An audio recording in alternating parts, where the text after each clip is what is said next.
একটা ব্যক্তির প্রয়োজনীয় জিনিস হয়ে উঠেছে। আর বর্তমান সময়ে মোবাইল ছাড়া তো মানুষের চলা মুশকিল বললে ভুল হবে না। তো যে স্মার্টফোন আপনারা ব্যবহার করেন, সেই স্মার্টফোন আসলে ফ্যাক্টরিতে কীভাবে বানানো হয় সেটা এখন জানবেন সহজ পদ্ধতিতে, আরও সরল ভাষাতে, যেন প্রত্যেক ব্যক্তি সুন্দরভাবে এবং সহজে বুঝতে পারে। বন্ধুরা, ফ্যাক্টরিতে স্মার্টফোন বানানোর আগে ফোনের বডি প্রথমে তৈরি করে নেওয়া হয়। তো মোবাইলের বডি তৈরি করার জন্য সবার প্রথমে অ্যালুমিনিয়ামের একটি বড় সিট এই মেশিনে রেখে সিট থেকে মোবাইলের সাইজ হিসাবে ছোট ছোট অংশে কেটে নেওয়া হয়। তারপর এই মোবাইলের বডি কভারের যেখানে যেখানে কাটা এবং ছেদ করা প্রয়োজন হয়, ঠিক সেই হিসাবে মোবাইলের বডিতে কভার কেটে নেওয়া হয়। তারপর এই বডি কভারটিকে সঠিক আকারে আর সুন্দর ডিজাইনে এই সিএনসি মেশিন করে দেয়।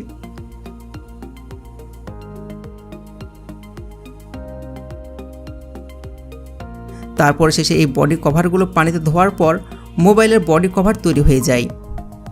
মোবাইলের বডি তৈরি করার পর মোবাইলের টাচ স্ক্রিন তৈরি করা হয়। মোবাইলের টাচ স্ক্রিন তৈরি করার জন্য সবার প্রথমে ফ্যাক্টরির ভিতরে বড় বড় গ্লাস মোবাইলের সাইজ হিসাবে ছোট ছোট অংশে কেটে নেওয়া হয়। তারপর এই কাটা গ্লাসগুলো একটা সঠিক আকার দেওয়া হয়। এরপরে এই গ্লাসের উপরে পলিশ করা হয়।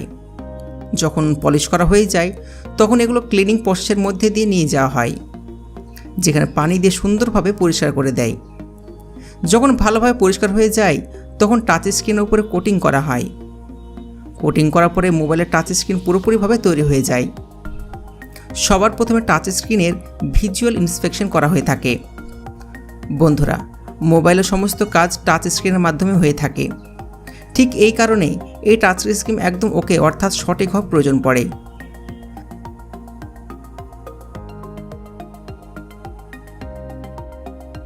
যখন টাচ প্যানেল ওকে থাকে তখন এই টাচ প্যানেল কনভেয়ার বেল্টের সাহায্যে সামনের দিকে পাঠিয়ে দেওয়া হয়, যেখানে গ্লু মেশিনের সাহায্যে টাচ প্যানেলের চারিদিকে আঠা লাগিয়ে দেওয়া হয়। আর এই টাচ প্যানেল মোবাইলের কভারের সাথে জুড়ে দেয় এবং সামনের দিকে পাঠিয়ে দেয়। এবার প্রিন্টিং সার্কিট বোর্ড অর্থাৎ পিসিবি, এটাকে মোবাইলের দিল বলা হয়ে থাকে। এই পিসিবির ভিতর মোবাইলের সমস্ত ইলেকট্রিক্যাল পার্ট যুক্ত করে দেওয়া হয়। আর সোল্ডারিংয়ের সময় কোনো পার্ট যেন ক্ষতি না হয় এর জন্য ওপরে পেপার টেপ লাগিয়ে দেওয়া হয়। তারপর এতে paper, front camera, back camera এবং বাকি সমস্ত কিছু লাগিয়ে দেওয়া হয়। তারপর এরপরে পিসি পেপার ওয়াটার লেভেল প্রেস করা হয়। এটা একটি হোয়াইট স্টিকার হয়ে থাকে।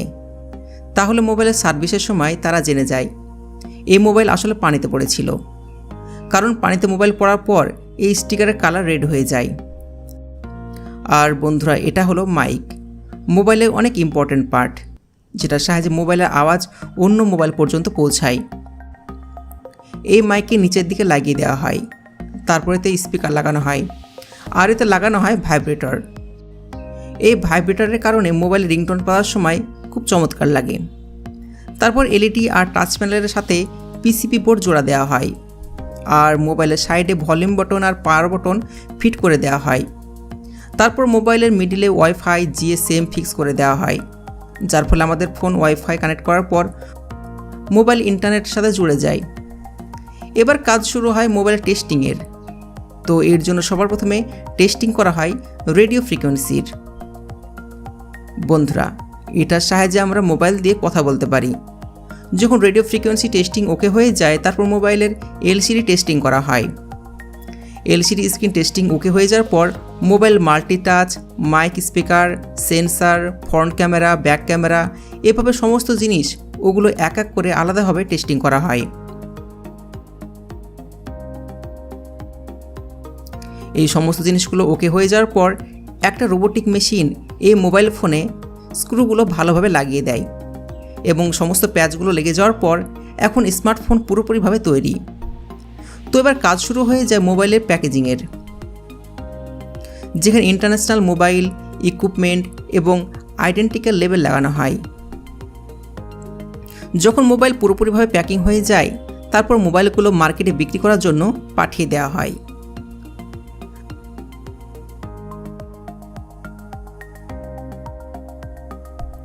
Mobile charger factory making.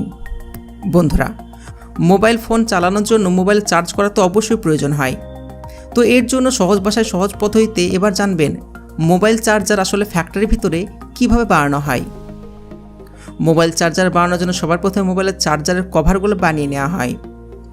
মোবাইলের চার্জারের কভার বানানোর জন্য এর কাঁচা র মেটেরিয়াল, প্লাস্টিকের দানা, HDPE আর পলিমার এই সমস্ত এগুলো মেশিনে ঢেলে দেওয়া হয়, যেখানে এই মেটেরিয়ালগুলো মেশিনের ভিতরে এক ধরনের পেস্টের আকার নিয়ে নেয়। আর এই মেশিনের নিচে লাগানো মোল্ডিং মেশিন মোবাইলের চার্জিংয়ের আকার দিয়ে বাইরে বের করে দেয়। তো ঠিক এমনভাবে প্রথমে চার্জারের প্লাস্টিক কভারগুলো তৈরি করে নেওয়া হয়। তারপরে এই চার্জারের ভিতরে প্রয়োজনীয় প্লাগ লাগানো হয়। এরপরে চার্জারের সবচেয়ে ইম্পর্টেন্ট জিনিস অর্থাৎ সার্কিট বানানো হয়, যেখানে এই মেশিন প্লাগ ইলেকট্রিক্যাল প্লেটে রেখে এই মেশিন ইলেকট্রিক্যাল প্লেটের উপরে সার্কিটের সমস্ত রকম ওয়্যার লাগিয়ে দিয়ে কনভেয়ার বেল্টের সাহায্যে সামনের দিকে পাঠিয়ে দেয়। আর যে কাজ অনেক দ্রুততার সঙ্গে হয়ে থাকে। যখন এগুলো পুরোপুরিভাবে তৈরি হয়ে যায় তখন কনভেয়ার বেল্টের সাহায্যে সামনের দিকে পাঠিয়ে দেওয়া হয়। তারপরে সার্কিটগুলো চেক করা হয় আসলে এগুলো ওকে আছে কি নাই। যখন এই সার্কিটগুলো তৈরি হয়ে যায় তখন এর ভিতরে ক্যাপাসিটার, ইনপুট আউটপুট ইত্যাদি লাগিয়ে দেওয়া হয়। ঠিক এই কারণে তো আমাদের মোবাইল ফোন চার্জ হতে পারে। তারপরে এই সার্কিটগুলো একটি কনভেয়ার বেল্টের সাহায্যে সামনের দিকে পাঠানো হয়, যেখানে কিছু ওয়ার্কার USB পোর্টের জন্য সোল্ডারিং করতে থাকে। তারপরে শেষে এই সার্কিট বোর্ডগুলো চার্জারের কভারের ভিতর লাগিয়ে দেওয়া হয় আর USB পোর্টও লাগিয়ে দেওয়া হয়। তারপরে পুরো চার্জার টেস্টিং করা হয়। যখন টেস্টিং পাস হয়ে যায় তখন একটি হাইড্রোলিক মেশিনের সাহায্যে এই চার্জারের উপর কোম্পানি তাদের নাম আর লোগো লাগিয়ে দেয় আর সবশেষে প্যাক করে মার্কেটে পাঠিয়ে দেয়।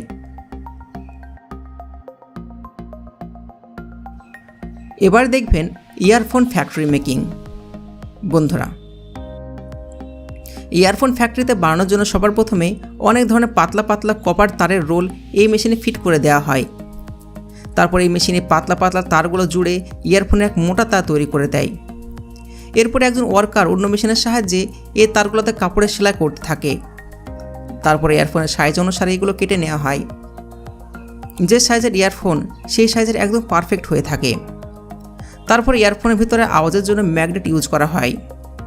অনেকগুলো ম্যাগনেট এই কনভেয়ার বেল্টের উপর রেখে সামনের দিকে পাঠিয়ে দেওয়া হয়, যেখানে এই মেশিন প্রত্যেকটা ইয়ারফোনের ভিতরে 2টি করে ম্যাগনেট ফিট করে দেয়। তারপরে এই ইয়ারফোনে মোবাইলে লাগানোর জন্য জ্যাক লাগানো হয়। এর ফলে তো আমাদের মোবাইলের সঙ্গে ইয়ারফোন কানেক্ট হতে পারে। এতে 3.5 mm এর জ্যাক লাগিয়ে দেওয়া হয়। এর ফলে বেশিরভাগ মোবাইল ফোনে লাগিয়ে ব্যবহার করা যেতে পারে। তারপরে এই ইয়ারফোনের উপরে ইয়ারবাড ঠিকঠাকভাবে লাগিয়ে দেওয়া হয়। তো ঠিক এটার কারণে আমাদের কানে সুন্দর সাউন্ড শুনতে পাই। তারপরে কাজ শুরু হয় এই ইয়ারফোনগুলো প্যাক করার। যে ইয়ারফোন প্লাস্টিক বক্সে ভালোভাবে ফিট করার পর এগুলো প্যাক করে মার্কেটে পাঠিয়ে দেওয়া হয়। তো বন্ধুরা, ভিডিও শেষে আপনার জন্য প্রয়োজনীয় বিষয়, আমরা এই ভিডিওটি অনেক মেহনত করে বানিয়েছি, তাই আমাদের মেহনতের ফল হিসাবে লাইক করে বন্ধুদের মাঝে বেশি বেশি করে শেয়ার করুন এবং আমাদের চ্যানেলে আরও ইন্টারেস্টিং এবং নতুন নতুন ভিডিও দেখার জন্য আমাদের চ্যানেলকে সাবস্ক্রাইব করে পাশে থাকা বেল আইকনে ক্লিক করুন। ভিডিও দেখার জন্য ধন্যবাদ। প্লিজ সাবস্ক্রাইব করতে ভুলবেন না।